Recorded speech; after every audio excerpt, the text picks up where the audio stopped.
We're kicking this week off with some absolute modding madness. Trashbench strapped 2 CPU coolers to a single graphics card, and the results are, well, they're pretty chilling. We've got massive rumors swirling about Half-Life 3, plus a game that claims to be 100% AI generated. Oh no. Finally, Doom runs on everything, but now everything plays Doom, including literal rats. You know the drill, let's get into it. All right, first up, if you thought your graphics card was big, wait until you see this. Trashbench did what Trashbench does and decided one cooler wasn't enough, so he strapped 2 CPU towers to an RTX 2060. Let's take a look at what Trashbench has cooked up this week. It seems like every week we're talking about Trashbench. The old reliable Trashbench, that's right, dual CPU tower coolers mounted on an RTX 2060. And check this out, the gains on this in terms of reducing hotspot temperature, insane, 35 degrees Celsius. Let's dig into this and look at this contraption the Trashbench has cooked up here. I mean, is it pretty? It depends on who's looking at it. I personally find it quite beautiful, but you might find it monstrous even. And there's no way that this is legitimately fitting in a PC as is, but Trashbench has made it work. Check this out, it's pretty cool. Trashbench published another unconventional GPU cooling experiment. This time he focused on, check this out, an Asus dual GeForce RTX 2060 that can hit 74 degrees Celsius on the GPU core and 92 degrees Celsius on the hotspot, and that's in a 10-minute Unigen heaven run. Video starts, simple changes. What I like about Trashbench is he's showing you the progress as he moves through a lot of these mods. So he's showing you what happens when he makes these little modifications, leading up to big mod that you see in the photo here, but let's dig through how he got here. Video starts with simple changes to the back of the card. He added small heat sinks to the back plate. That dropped temps slightly. We're talking 73 degrees Celsius on the core and 90 degrees on the hotspot. If you look at the initial temperatures, that's not like a crazy drop. It's a couple degrees Celsius drop on that one. You remove the back plate, that helps a little bit, and you lose another couple degrees. 69 degrees Celsius core, nice, and 91 degrees Celsius on the hotspot. That's from removing the backplate. Next, bare PCB setup with added heat sinks and a fan. That brings it down to 64 degrees core, 82 degrees on the hotspot. But check this out. This is where things get absolutely insane. The biggest swing comes from mounting CPU tower coolers onto the graphics card. One tower cooler, well, that's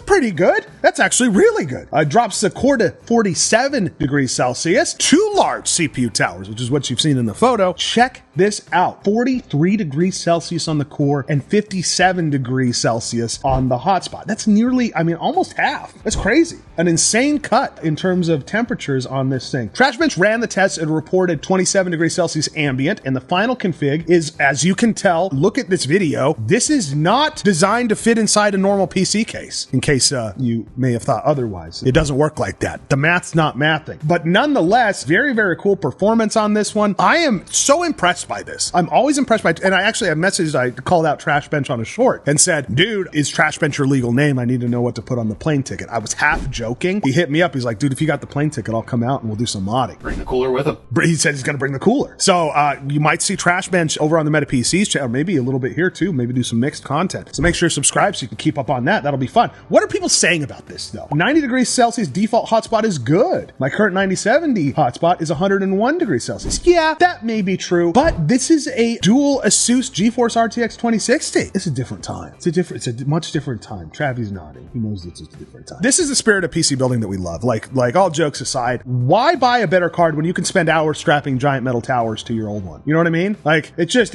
makes sense. It just makes sense. Any other comments on this one? Hotspot? What hotspot? Indeed. Surprised the dual cooler would actually give a benefit since the backside barely sees any heat. It's surprising, and that's what I like about stuff like this, especially when we're dealing with like 20 series cards. I know a lot of people are still using them, but you can find them out in the wild. It's fodder for experimentation. That's what we like to see. Sometimes you just want to see what you can do, right? Very, very cool stuff. And again, might be seeing a collab with ourselves and Trashbench coming up. So stay tuned for that. Very cool. Let me know what you think about this one in the comments down below. Travi asks a question and he's not on camera, so you'll have to listen to his voice. What do you got, Travi? So we got a couple of comments on the last video that we talked about Trashbench. Yes. About people confused as to whether or not the temperatures that we were reporting were in Celsius or Fahrenheit. Now, I know from working here that almost everything is in Celsius, but why? I think it's because it's a little more, it's always been than universal. A lot of temperatures, especially when it comes to hardware, it's a more universal language, especially when you're talking about, we kind of assume, and it's really kind of not very smart in the US, that we are the only thing, but really the rest of the world is using Celsius. So I think it just kind of gives everyone access to the same data and like a level playing field. So that's typically why you see Celsius on some of these measurements for PC parts. It's a great question. Travi asked a question. All right, let's get on to the next one. And the next one is an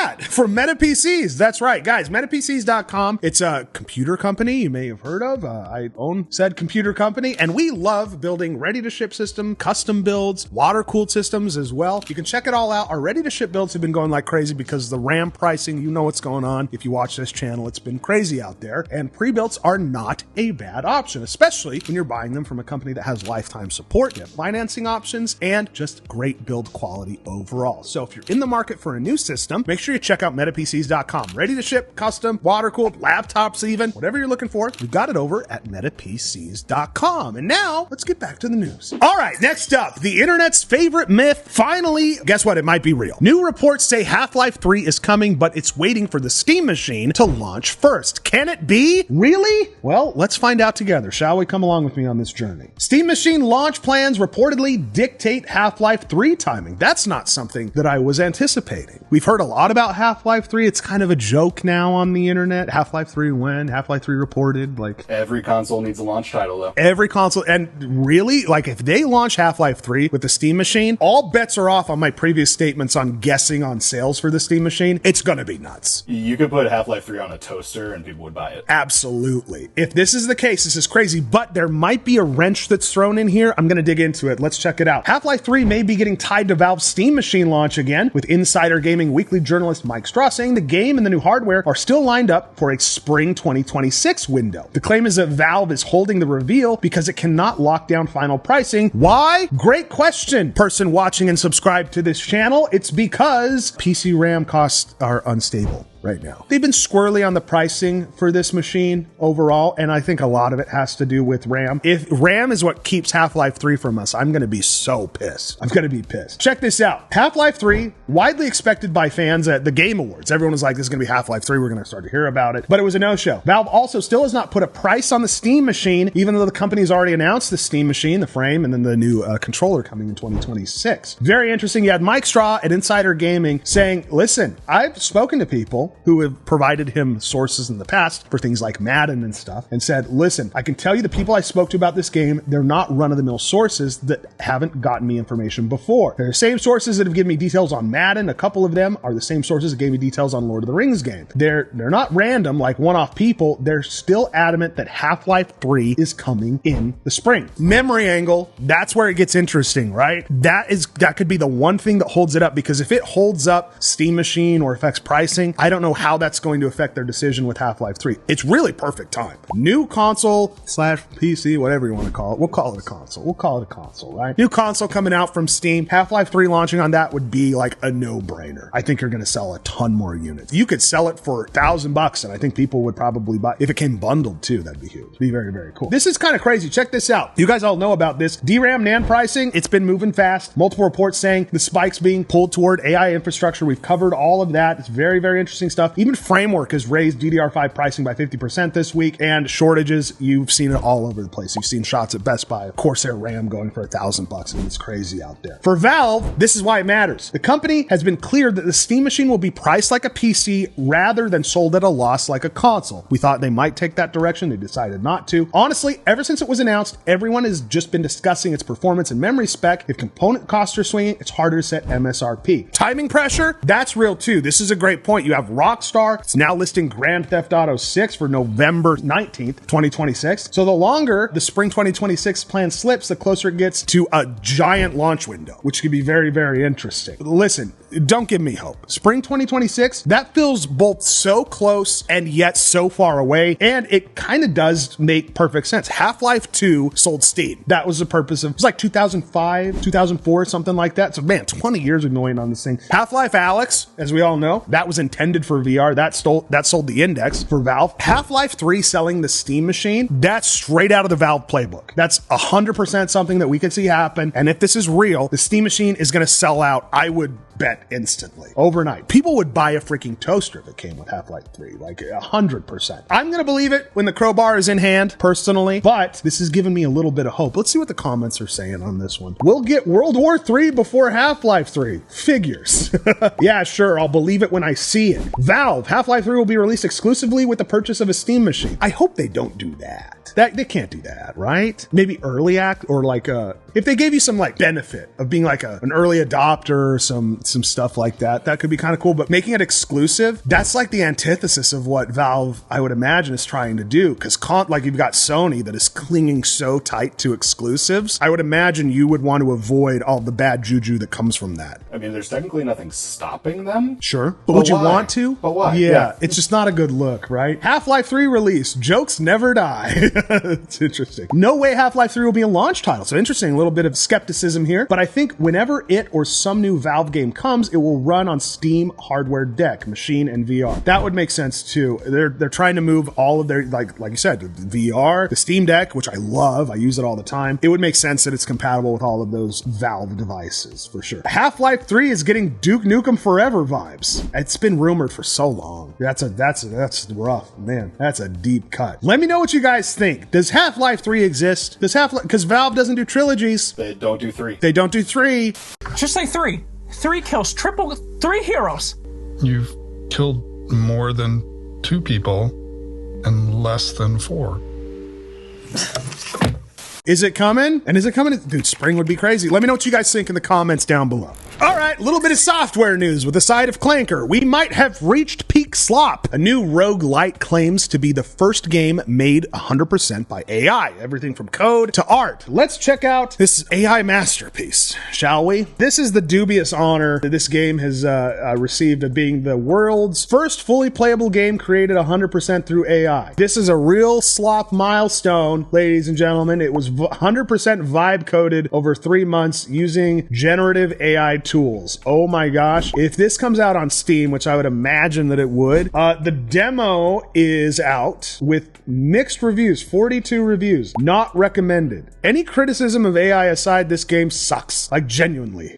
You're thrown into levels with 4 seconds of loop audio while you stare at the piss filter, picking upgrades that do not matter. I don't think people like this. Another one. I downloaded this garbage just to write this review. Don't buy this AI slop. It's not worth your money and time. Another one. Can see the inspirations and references, but it's just ugly, not optimized. Sound design is horrendous. AI slop. It's worse than you expect. Let's learn more about the game though, shall we? I'm sure a lot of effort was put into this vibe-coded game. It feels like generative AI is everywhere. 87% of game developers are using it in some capacity, but generative AI is really everywhere in CODEX MORTIS. It's a Vampire Survivors-esque game the developer has called the world's first fully playable game created 100% through AI in a press release. This is very, very interesting. The game's developer, username Crunchfest3, posted about the process on an AI game dev subreddit. The dev claimed that they forewent the use of a game engine and that everything was slapped together with AI tools in just 3 months, though it was slightly more complicated than just a text prompt. Okay, so how was it written? It's pure TypeScript. I use Pixie JavaScript for rendering, BitECS for the entity component backend, Electron to wrap it around as a desktop app. The whole thing was vibe coded with Claude code. A lot of people are using Opus and Claude right now for coding. The art, meanwhile, was generated by ChatGPT, and the game's animations are a shader written by, you guessed it, Claude code. Very interesting stuff. It's only in demo right now over on Steam if you feel so inclined to check it out and maybe leave a review of your own. A lot of people on there, as we just saw, not stoked on the AI aspect of this. Can you blame them? Can you blame them? Myself included. You're not a big fan? Well, you're a game dev, right? Yeah, this makes my game dev heart very sad. Yeah. But also, the fact that it's bad also makes it a little happy.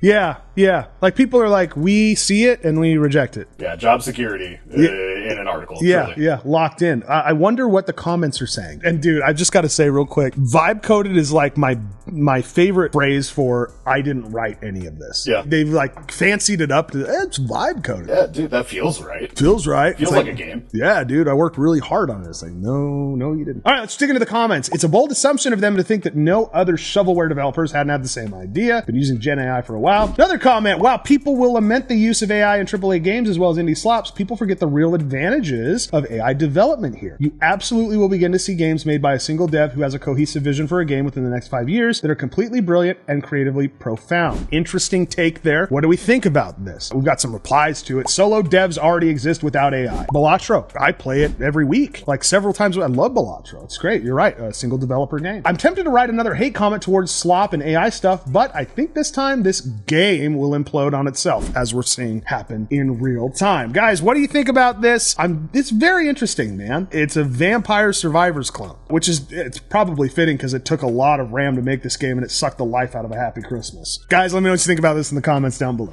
And finally, my favorite story. This one's a good one. We know that Doom runs on everything, right? Pregnancy test, you name it. But now everything is playing Doom. We've got scientists who have taught rats to shoot demons using a curved AMOLED monitor. Yes, this is real, and we're gonna dig into it. No words for this one. Just, you gotta see it. Travi has a question. What is AMOLED? That is the first time I've seen that. That's a great question, Travi. AMOLED is where each pixel produces its own light. Vibrant colors, high contrast, popular smartphones or smartwatches, that type of thing. It's very prone to burn-in too, which is kind of interesting. But I've got to say, this setup, by the way, take a look at this photo here. This is an experiment to train rats to play Doom, and rats can now shoot enemies with this wraparound screen. I've got to say, I think a lot of people are pretty jealous of this rat because he might have a better graphics card than you. And it's kind of cool how they've set this up. So let me break it down for you. As you can see here in the image, this rat, he's very invested in Doom, and this is Doom 2. They've set these rats up to play. This has been going on for a while. It was back in 2021. This headline popped up again that rats have been trained to play Doom. 4 years later, they've got a big update. It's actual gameplay now at this point, and a trigger mechanism that allows the rats to see and shoot their way around the game with the wraparound screen, which is kind of cool. Now, this is a kind of an outline of how this works. There's air that is blown when the rats hit a wall. So you can see this whisker air stim that they've set up. You have a reward, which is some nice sugar water, I believe, which is very, very good. I need one of these. I need just like to feed me a Dorito once in a while. I would love just like if Razor made a hamster cage. Yeah. The body harness, strap them in. That's cool. And then a little treadmill. This is kind of cool. So it's a ball movement on this wheel so they can actually move around the map and navigate, and then a button that they press to shoot. The new version has this rig that I kind of outlined up here. Animals get spatial feedback. The system uses those air puffs to deliver it to the rat's snout to indicate, hey, you just hit a wall. Don't do that. Non-invasive way to tell the rat you walked into something without trial and error alone. So it gives them a little bit of feedback on like, hey, if you don't like that, don't run into walls. More importantly, the system now allows the rat to shoot. A physical trigger mechanism lets the animals activate Doom's fire input, meaning they no longer are just moving through the game, but they're actually moving in it in a way where they can shoot. I was initially worried about AI potentially causing some physical damage to humans. I'm becoming more scared of the rat army that's being trained playing Doom.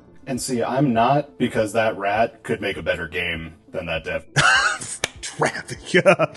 Roasted by Travi. Travi has a hot take. Very, very wild stuff from scientific perspective. This is just about seeing, if rats can frag demons. Oh, also, they want an accessible experimental platform to kind of engineer. So very interesting. You take existing tools, you push them to absurd extremes. It's basically what we do in the PC space, but with rats. Very, very cool stuff nonetheless. I mean, this is really rad. This is cool. Let me know what you guys think about the rats playing Doom. They probably play Doom better than me. I'm gonna be real. All right, guys, it's gonna do it for today. As always, make sure that you're liking and subscribing to the video. Leave a comment down below if you had some thoughts on any of the stuff we talked about today or stuff you want to see in the future. And as always, we'll see you next time.